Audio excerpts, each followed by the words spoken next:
Last week we were introduced to the song of all songs, the Song of Solomon. Today we're going to start seeing what it has to teach us. When it comes to the young couple that we're going to follow through the Song of Songs, you're going to see very quickly that they're an unconventional couple in the fact that they do everything just right. The woman and the shepherd boy that she falls in love with present for us the perfect idea of a godly romantic relationship. And we're going to see very quickly in the story that they waste no time in getting straight to the point. As the song begins, we don't see how they met, we don't get their first encounter, we don't get any cheesy pickup lines, and we don't actually get to see whether or not they liked each other from the beginning or whether it actually took some time for them to warm up to one another. Rather, whenever we meet this couple, we actually see it at the moment of epiphany. The moment whenever the veil finally falls from her eyes and she sees her shepherd boy under a radically new light. And how does she respond? Song of Solomon, chapter 1, verse 2. Let him kiss me with the kisses of his mouth, for your love is better than wine. She absolutely desires this guy. And is desire a bad thing? No, absolutely not. How we handle desire, however, is crucial. And a lot of the times we don't handle it in the right way. God created desire as a good thing for us. But a lot of the times we use it in a way by playing the game by our own rules, I guess you could say. And that usually leads to a lot of pain, heartache, and regret. But that's the beautiful thing about this song. We're going to see this young couple navigate the stages of desire, even from its early stages to utter perfection. And through their example, we're going to learn how to handle desire in an appropriate and godly manner. And right here, whenever she says that his love is more delightful than wine, the Hebrew word for love there is the word D.O.D, which typically refers to the sexual kind of love. But they do not have a sexual relationship at this point, though her desire does long for that intimacy, even though she knows she cannot yet attain it. This is that first, briefest moment of infatuation whenever you look at this person under a totally new light, and you think, where on earth have you been my entire life? She sees this guy, she sees how he treats her, how he loves her, how he treats the people around him, and she longs for him. To be blunt, she longs to make out with him, but really, she just wants intimacy. And from this verse alone, we can learn 4 things about love. The first of which is that love is responsive by design. Take careful note of what the woman says. Let him kiss me with the kisses of his mouth, for your love is better than wine. While the woman is the one who is initiating the song, the man is obviously the one who initiated the pursuit. What she is saying here is a response to what love he has already shown. Her love is reactionary to what he has already done. And the way the Bible puts it, that's exactly how love works. Her love is responsive to his love, and his love is a result of his internal character as well as something he saw within her that was worthy of pursuing. And that's the same way that it works between us and God. 1 John 4:19 tells us that we love because he first loved us. Our love is responsive to God's love, and God's love is a result of his internal character. And the reason God designed love to be responsive is because if love is responsive, it can actually feed off of itself. The more we come to know God's love, the more we come to love him. The more we come to understand God's love, the more we learn how to respond in love to other people. That's exactly why Jesus says that the 2 most important commandments are to love God and love others. Because if we can get those 2 commandments correct, then everything else will fall into place because love is responsive. And this woman in the song sees how this man loves her, and she responds in the only way that seems fitting to her, and that's to love him back. And that brings me to my second point about love. Love is recognized by devotion.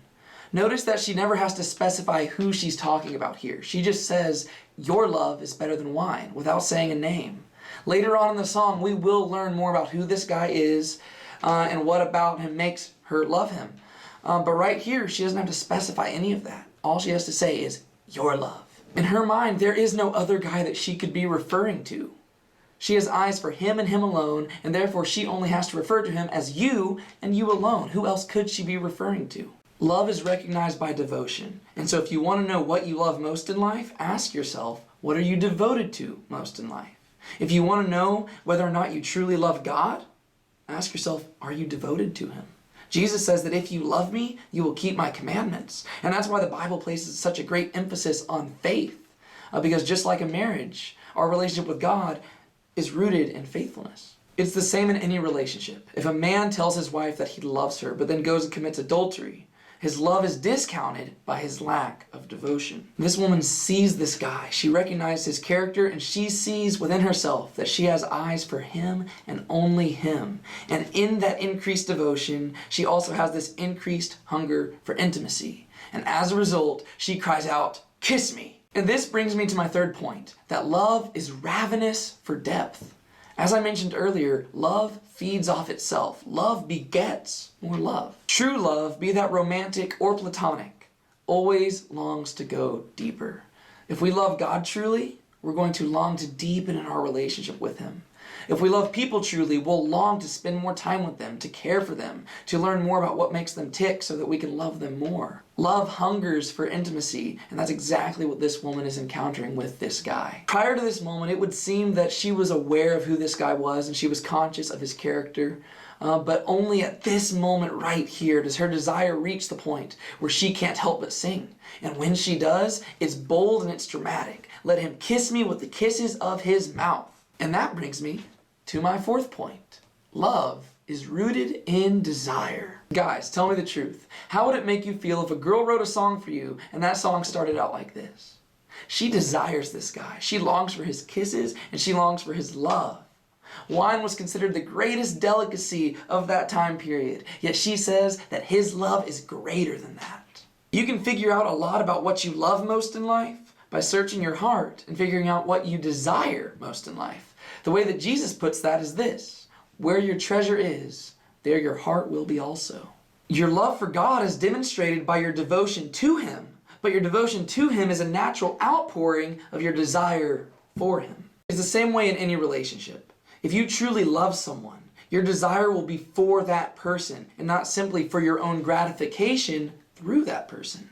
If you're simply pursuing someone because you like how they look, how they make you feel, or because you want to be intimate with them, I hate to break it to you, but you are not loving that person. You're lusting after them and you're actually idolizing yourself. True biblical love is selfless, gracious, and self-giving. And that means that love must be rooted in desire, but not desire for oneself, but desire for the other person. We should desire to give ourselves to that other person for their benefit, for their good, and ultimately for God's glory. That's what God did for us, and that's what we're called to do for others. And that's exactly what this woman in this song is doing. She sees this guy, she recognizes his love, and she responds to that love by desiring to return those same affections. And it's all rooted in desire. Now, to those guys out there watching this video, I know exactly what you're thinking.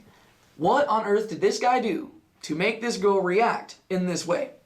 And next week, we're actually going to address that question. But this week, I think we can actually begin to address it by noting how she described his love. Better than wine. Now, how can love be better than wine? Well, about 130 years ago, Charles Spurgeon actually did a sermon on this exact verse, and he actually mentioned a few things that I think are worth mentioning. Firstly, his love is better than wine because it can be taken without question. There's always going to be questions about wine. Some people will wisely say, stay away from it. Some people will foolishly say, drink as much as you want. And then there's still others who will say, drink in moderation. But biblical love isn't like that. There's no question about it. You can give and receive as much love as you want from a biblical perspective. Using the biblical sense of the word love, you can never actually love somebody too much. Because in loving them fully and endlessly, all you're doing is actually pointing them closer and closer to God.